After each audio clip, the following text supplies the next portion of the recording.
नमस्कार, मैं हूं सुप्रिया और आप देख रहे हैं जीवांजलि। और आज हमारे साथ मौजूद हैं आचार्य नवल किशोर जी महाराज। आचार्य जी, आपका जीवांजलि में बहुत बहुत स्वागत है। आचार्य जी, हम इस प्रोग्राम के माध्यम से लोगों में धर्म का प्रचार प्रसार करते हैं। लोगों के कई सवाल होते हैं, हम पूजा पाठ कैसे करें, कम समय में पूजा कैसे कर लें, माला जप कैसे करें, नाम जाप कैसे करें। तो वही सारे सवाल आज हम आपसे पूछने वाले हैं। और सबसे पहले हम आपसे पूछेंगे कि पूजा कैसे करनी चाहिए, आरती कैसे करनी चाहिए, भगवान का ध्यान कैसे करें। सादर जय सिया राम। आप सभी दर्शकों को बहुत अच्छा ये एक प्लेटफॉर्म मिला है कि आप घर बैठे ही सब विषयों को जान सकते हैं और यत्किंचित मति के अनुसार कुछ मार्गदर्शन हम मिल करके आपका कर सकते हैं। प्रथम है कि पूजा कैसे करें।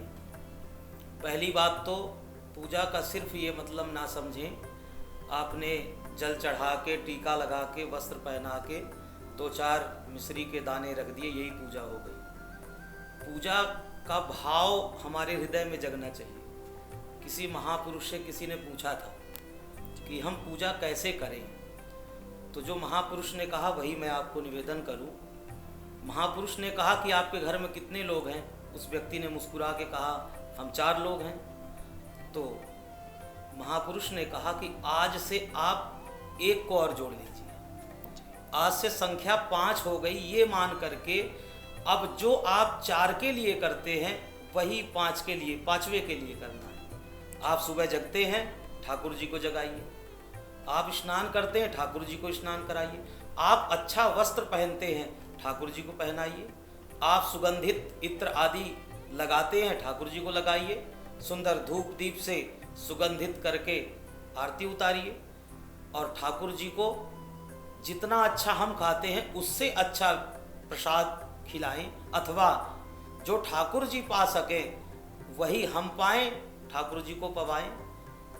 तो पूजा का सीधा अर्थ सिर्फ यही है कि हम वो व्यवहार ना करें जो हमारे ठाकुर जी को प्रिय ना हो, और उस व्यवहार से हम ठाकुर जी की पूजा करें जिस व्यवहार से एक परिवार में हम रहते हैं, जो अनुकूल लगता है। तो पूजा का अर्थ है कि हम ऐसा प्रेम ठाकुर जी के प्रति अथवा जिन्हें भी हम इष्ट मानते हैं उनके प्रति हो जैसा एक अपनों के प्रति हमारा सहज व्यवहार होता है। जी, सच्चे मन से और ध्यान लगाकर पूजा पाठ करें, भले ही वो कम समय की हो।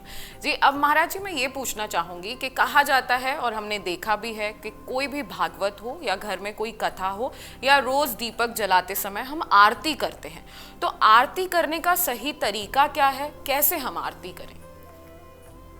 यद्यपि आरती का जो शाब्दिक अर्थ है वो आरत लेना, माने जैसे हम बलैया लेते हैं, अथवा आरती का एक अर्थ ये भी है कि दुख को लेना।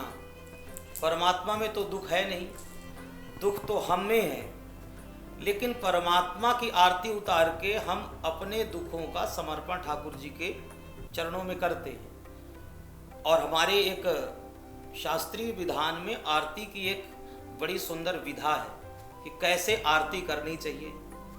तो शास्त्र में वर्णन है कि 4 बार चरण की आरती उतारनी चाहिए, 2 बार कटी माने मध्य भाग की आरती उतारनी चाहिए, उसके बाद फिर 1 बार मुख की, और 7 बार चरणों से लेकर के मुख तक की आरती उतारनी चाहिए। ये आरती का सही विधान जो शास्त्रीय विधि है वो ये है कि 7 बार आरती करें, लेकिन 4 बार पहले चरणों में, 2 बार मध्य भाग में, 1 बार मुख में, और 7 बार पूरे चरणों से लेके मुख तक आरती उतारें। जी, ये तो हो गई आरती की बात। अब हम थोड़ा आगे बढ़ जाएं। जैसे ही पूजा हो जाती है, आरती हो जाती है, फिर आती है परिक्रमा करने की बात। तो परिक्रमा करने का क्या महत्व है और परिक्रमा क्यों की जाती है? यानि कानि च पापानि जन्मांतर कृतानि च तानि सर्वाणि नश्यन्ति प्रदक्षिणायाम पदे पदे।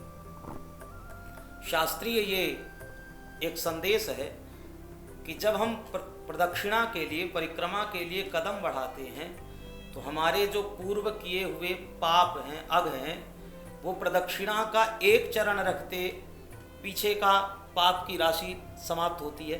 एक एक पग हम बढ़ते हैं तो हमारे जन्म जन्मांतर के किए हुए जो अग हैं, पाप हैं, उनका समन होता है। इसीलिए प्रदक्षिणा बताई। लेकिन प्रदक्षिणा भी किसकी कितनी करें, ये भी एक शास्त्र में बताया है कि हमें किसकी कितनी प्रदक्षिणा करनी चाहिए। सूर्य की प्रदक्षिणा करें तो 7 प्रदक्षिणा करना चाहिए। भगवती की, देवी की, चाहे दुर्गा हो, गौरी हो, त्रिपुर सुंदरी हो, श्री विद्या हो, बगलामुखी हो, ललितांबा हो, जो भी हो, शक्ति की 1 परिक्रमा करें जी। सूर्य की 7 प्रदक्षिणा करें। गणेश जी की 3 परिक्रमा करें।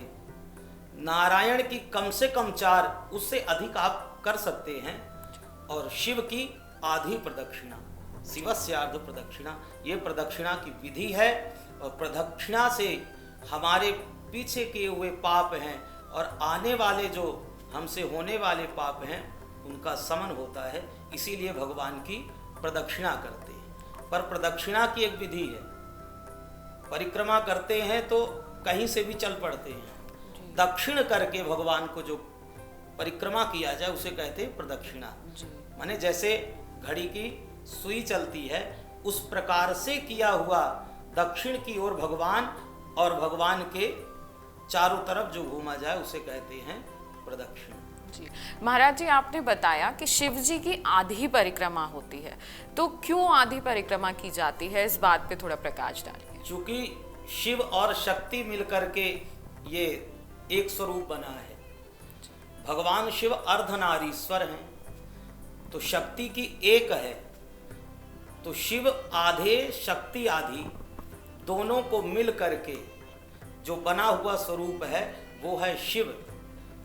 इसलिए आधा शक्ति का आधा शिव का भाग मिला करके बना स्वरूप, इसलिए आधी परिक्रमा करते हैं। जो कि शक्ति की एक परिक्रमा है जी। लेकिन शक्ति आधा, आधे शिव हैं, इसलिए शिवस्यार्ध प्रदक्षिणा। दूसरी बात ये भी है कि शिव जी का जो अधिकांशतः स्वरूप प्रदक्षिणा के लिए उपस्थित रहता है वो होता है शिवालय।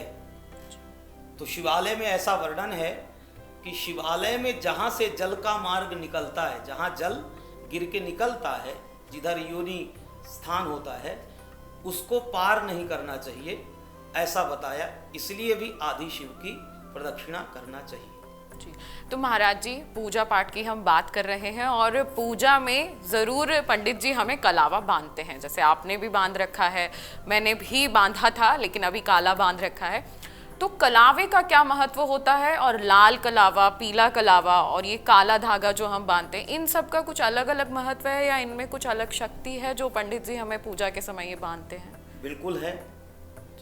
इसे हम कलावा, इस धागे का नाम है जी। इसका जो वास्तविक जब हम बांधते हैं तो कहते हैं लाओ रक्षा सूत्र बांधते हैं जी। एक सूत्र में बांध देना। किस लिए सूत्र बांधते हैं? रक्षा के लिए। तो वो रक्षा कौन करेगा? यदि हम कहें हम अपनी रक्षा कर लेंगे तो हमारे शरीर में ही हमारा सामर्थ्य नहीं है जी। हम चाहें आंखें हमारी हैं लेकिन पल के न गिरे 2 मिनट, जी। तो हमें तो पलकों में भी सामर्थ्य नहीं है। इसका मतलब दैवाधीनम जगत सर्वम, ये सारा जगत ईश्वर के अधीन है। तो ईश्वर के अधीन जगत है, जगत का जीव है, ईश्वर ही रक्षा करेंगे। इसलिए रक्षा सूत्र बांधते हैं। और सूत्र ये देखने में तो एक कॉटन का हो सकता है, बहुत कमजोर हो सकता है, लेकिन इसका जो बंधन है वो बहुत मजबूत है। मंत्र पढ़ते एन बद्धो बलिराजा दानवेंद्रो महाबला तेन त्वाम प्रतिबधनामि रक्षे माचल माचल। हे प्रभु, जैसे आपने राजा बलि के बंधन में बंध करके, यद्यपि ये कहा जाए कि राजा बलि भगवान के बंधन में आए, एक अर्थ कह सकते हैं, लेकिन बलि का तो सिर्फ बाहरी, माने उनकी जो संपत्ति थी उसको भगवान ने लिया, लेकिन बलि के बंधन में भगवान कैसे बंधे?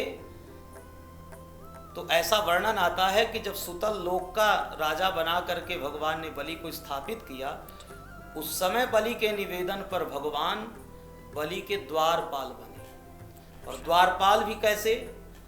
बोले कई द्वार हैं राजा बलि के भवन में, तो जिस द्वार से राजा निकले उसी द्वार पे भगवान को दर्शन देना है। पता चले पूर्व द्वार की तैयारी चल रही है, राजा का मूड चेंज हो गया, अब पश्चिम द्वार से निकलना है, तो भगवान को पूर्व द्वार से पश्चिम द्वार भाग के जाना है। तो प्रति पल जो रक्षा के लिए भगवान राजा बलि के बंधन में बंधे हैं और दानियों में श्रेष्ठ बना दिया, ऐसे ही हे भगवान रक्षे माचल माचल, अचल रूप से आप भी हमारी रक्षा करते रहे, हम भी आपकी कृपा से संरक्षित रहें और हम रक्षित रहें, इसलिए कलावा बांधा जाता है। कलावा भी ऐसा वर्णन है कि 3 बार कलावा लपेटिए, क्योंकि 3 गुणों से बना शरीर संसार है, सतोगुण, रजोगुण और तमोगुण। तो इन तीनों गुणों की समता हो, ये तीनों गुण अनबैलेंस हो जाएं तो जीवन में उग्रता आ जाती है। इसलिए हमारे जीवन में उग्रता ना हो, हमारे जीवन में तीनों का संतुलन बना रहे, इसलिए 3 बार रक्षा सूत्र बांधते हैं। तो रक्षा सूत्र का जो शास्त्रीय प्रमाण है वो यही है कि आपके सर्वांग शरीर की सुरक्षा भगवान के हाथ में समर्पित करके हम उस सूत्र को बांध के भगवान पे समर्पित हो जाते हैं, इसीलिए रक्षा सूत्र बांधा जाता है। जी महाराज जी, बहुत ही अच्छे से आपने बताया। रक्षा सूत्र की भी बात हो गई, पूजा पाठ की भी बात हो गई, ब्राह्मणों की पहचान बताई जाती है माथे पर तिलक और गले में कंठी की। आपको भी पता होगा और आप प्रचार भी करते होंगे इस चीज़ का, आपने भी माथे पर तिलक लगा रखा है। तो माथे पर तिलक लगाने का क्या महत्व है, गले में कंठी पहनने का क्या महत्व है, और ब्राह्मणों को क्यों ऐसा करना चाहिए? ये शब्द कहना कि ब्राह्मणों को करना चाहिए, ऐसा नहीं है। जितने भी सनातन धर्म में जन्म लिए हैं, माने जो भगवान के सगुण स्वरूप का चिंतन करने वाले हैं, उन सबको इन शुभ चिन्हों से अंकित होना चाहिए।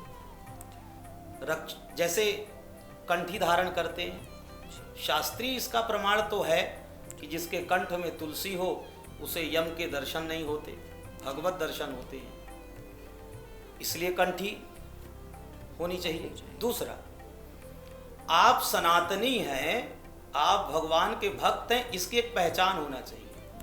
हमारे बीच का एक व्यक्ति पुलिस में चला जाए, लेकिन जब तक वो अपने परिवेश में ना हो तब तक हमें भय नहीं लगता जी। सफेद वर्दी पहना हो, नीचे ब्लू पैंट पहना हो, स्टार लगा हो, तुरंत ब्रेक में पांव पहुंच जाता है, धीमे हो जाती गाड़ी जी, कि भाई कुछ ना कुछ गड़बड़ है, याद आता है बेल्ट लगाया कि नहीं जी। ठीक इसी प्रकार से जो वैष्णव है, वैष्णवों का ये चिन्ह है कि मस्तक पर तिलक होना चाहिए, रक्षा सूत्र कलावा होना चाहिए, कंठी होनी चाहिए।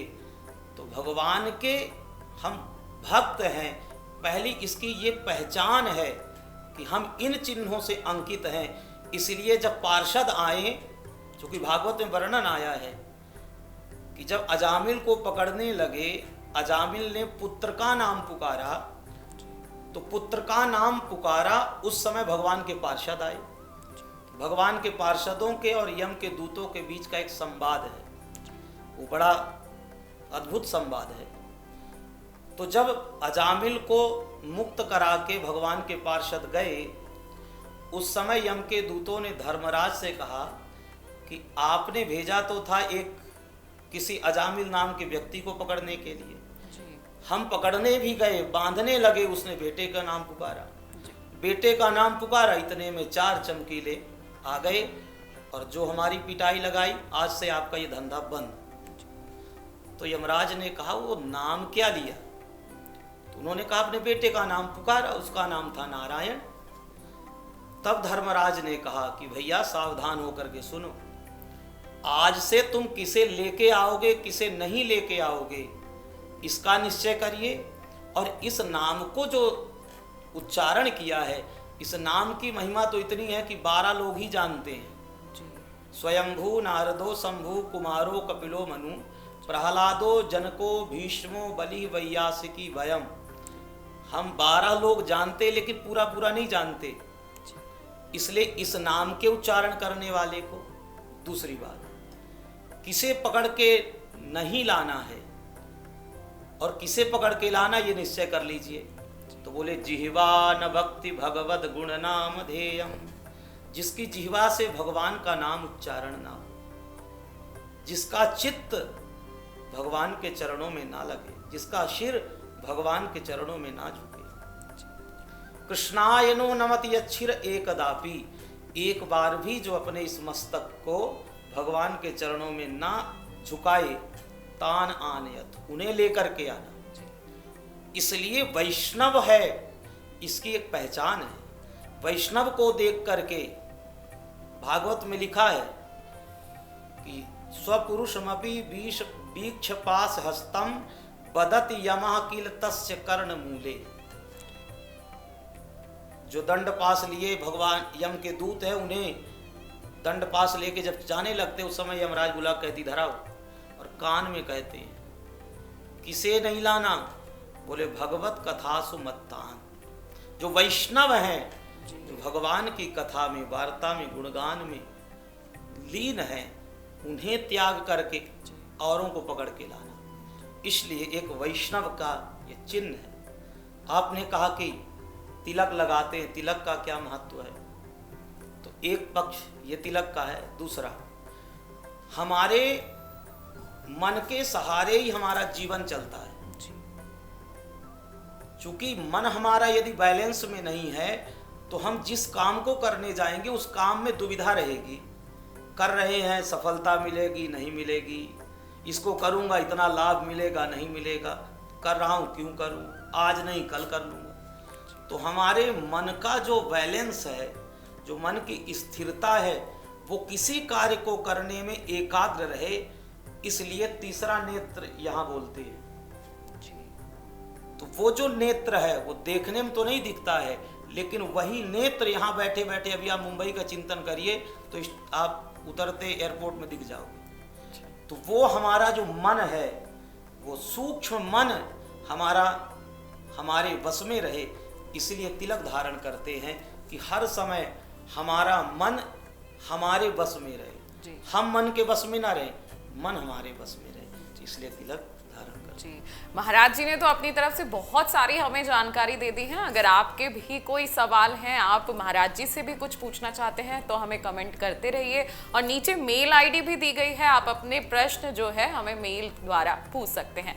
महाराज जी, अंत में हम आपसे बस इतना ही पूछना चाहेंगे कि नाम जप कैसे किया जाए, प्रभु की भक्ति कैसे की जाए, और पूजा पाठ में कैसे मन लगाया जाए?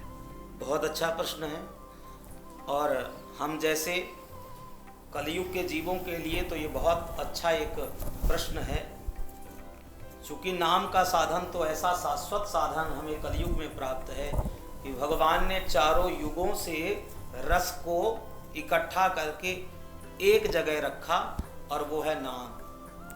चैतन्य महाप्रभु कहते हैं चैतन्य चरितामृतम में कि जितनी कृपा भगवान ने हम कलयुग के जीवों पर करी है, इतनी कृपा अन्य युगों में किसी पर नहीं हुई। क्योंकि भगवान ने देखा कि सतयुग में तो ध्यान साधन है, कृते यद् ध्यायते विष्णु, तो कलयुग का जीव इसका ध्यान तो कहीं और रखा रहता है। बैठा यहाँ है, कहीं फोन में ध्यान है, बैठा यहाँ है, कहीं और जगह ध्यान है, जहाँ बैठे वहाँ ध्यान नहीं है, बैठे यहाँ ध्यान कहीं और है, तो ध्यान नहीं कर सकते। यज्ञ की बात करें तो जैसे ही आचार्य जी आएंगे तो पहला प्रश्न यही होता है कितना समय लगेगा जी। और ये भी कहते हैं आधा घंटा लगेगा कि इससे कम लगेगा जी। वो ये भी डिसाइड कर देते हैं कि आधा घंटे में ये आपको निपटाना है, जो भी है ये करके निपटाना है, तो यज्ञ भी नहीं कर सकते। द्वापरे परिचर्यायाम, द्वापर में पूजा, तो पूजा में तो आप सब जानते हैं, वैसे तो खाली बैठे रहे, फोन लिए बैठे रहे, घंटों का पता नहीं चलता, लेकिन जैसे ही पूजा का नंबर आया, विश्व की जितनी कहा जाए कि विश्व में ऐसा लगता है कि सबसे व्यस्त व्यक्ति यही है, सब याद आ जाता, उसको फ़ोन करना, उससे मिलना, आज ये पेमेंट लेना, आज वो करना, ऐसा करना। तो इसी प्रकार से 1-2 बार अगरबत्ती घुमाए, जय सिया राम, चल दीजिए। तो ना तो ध्यान कर सकते, ना यज्ञ कर सकते, ना पूजा सेवा ही कर सकते। तो भगवान ने सोचा कि कलयुग के जीव में मुझे अति प्रिय हैं, क्या करूं? तो इन तीनों युगों की शक्ति को एक जगह आहूत किया और भगवान ने अपने नाम में रख दिया। नामना मकारी बहुधा निज सर्वशक्ति। फिर सोचा भगवान ने कि यदि मैं समय का बंधन बांध दूं कि 3 से 4 बजे ब्रह्म बेला में जो जपेगा उसे नाम जप का 100% फल मिलेगा। 8 बजे से 9 बजे तक जो जपेगा उसे 75% मिलेगा। 10 से 12 तक जपेगा उसे 50% मिलेगा। उसके बाद जो जपेगा 25% मिलेगा जी। तो भगवान ने कहा ये भी हटा दो। तत्रार्पिता नियमित स्मरणेन काला, स्मरण का समय भी हटा दिया। कैसे जपे ये भी हटा दिया कि पवित्र होके जपे, मध्य रात्रि में जपे, चलते जपे, बैठते जपे, कैसे जपे इसका भी बंधन हटा दिया। लेकिन दुर्भाग्य ये है, एतादृशी तव कृपा भगवन ममापि, इतनी भगवान ने सहजता और सरलता से हम पर कृपा किया, लेकिन दुर्दैव मिंद्रिस मिहा जनिनानुरागा। हमारा प्रेम एक फोन ले ले उसमें भी हो जाता है जी। घर में एक जीव रख ले उसमें हो जाता है, एक वृक्ष लगाएं उसमें हो जाता है, लेकिन जो हमें शाश्वत साधन प्राप्त है उस नाम में हमारा विश्वास ही नहीं हो पाता। तो जप का भगवान ने जो साधन दिया है बहुत श्रेष्ठ है। और जप की विधि ये है कि पहले तो जप चलता है वाचिक, जिसे वाचिक कहते हैं। दूसरा जप है उपांशु, जिसमें होठ और जिह्वा थोड़ी थोड़ी चलती है, उपांशु हो गया। तीसरी स्थिति ये आती है कि जब आप कुछ भी कर रहे होते हैं लेकिन उस समय आपके हृदय से वो राम नाम, कृष्ण नाम, राधा नाम वो निकलता रहता है। तो ये 3 जप की विधाएं हैं। और जप का सबसे अच्छा साधन यही है कि आप जहाँ रहिए, जिस स्थिति में रहिए, आप अपने इष्ट का स्मरण करते रहिए। अधिक हो तो माला ले लीजिए। ये 27 मनके की माला है, 4 बार जपे तो 108 बार हो जाता है। तो इस माला को लेकर के, चूंकि मन ये मन का है जी, मन तो कहीं और घूमता है, तो मन यहीं लगा रहे, इसलिए इस मनके को घुमाते रहिए। तो मन धीरे धीरे धीरे धीरे अभ्यास से फिर नाम जप में रुचि बढ़ती है। इसलिए नाम जप का सही विधान यही है कि आप सहज भाव में जब सहज हों इसे जपते रहिए, इसी से कल्याण। जी बिल्कुल, भगवान के नाम में बहुत ज़्यादा शक्ति है। अगर हम सच्चे मन से भगवान को याद करें, परमात्मा को याद करें, तो निश्चित ही भगवान हमारी सभी मनोकामना पूर्ण करेंगे और हमें सही मार्गदर्शन देंगे और सही मार्ग पर ले भी जाएंगे। महाराज जी, आपने हमारे दर्शकों को इतनी अच्छी बातें बताई। रोज़मर्रा की ज़िंदगी में हमारे ये सब चलता रहता है, निश्चित ही हमारे दर्शकों को ये सारी चीज़ें पसंद आई होंगी। अगर आपके भी कोई सवाल हैं, आप महाराज जी से कुछ पूछना चाहते हैं, तो आप हमें कमेंट कर सकते हैं, मेल आईडी पर मेल भेज सकते हैं। हम आपके सभी सवालों का जरूर जवाब देंगे। महाराज जी, आप जीवांजलि पर आए, उसके लिए आपका बहुत बहुत शुक्रिया। आपका और जीवांजलि परिवार का, सभी दर्शकों का भी खूब मंगल हो। आप सबको सादर जय सिया राम। शुक्रिया। अगर आपको हमारा ये वीडियो पसंद आया हो तो हमारे चैनल जीवांजलि को सब्सक्राइब करें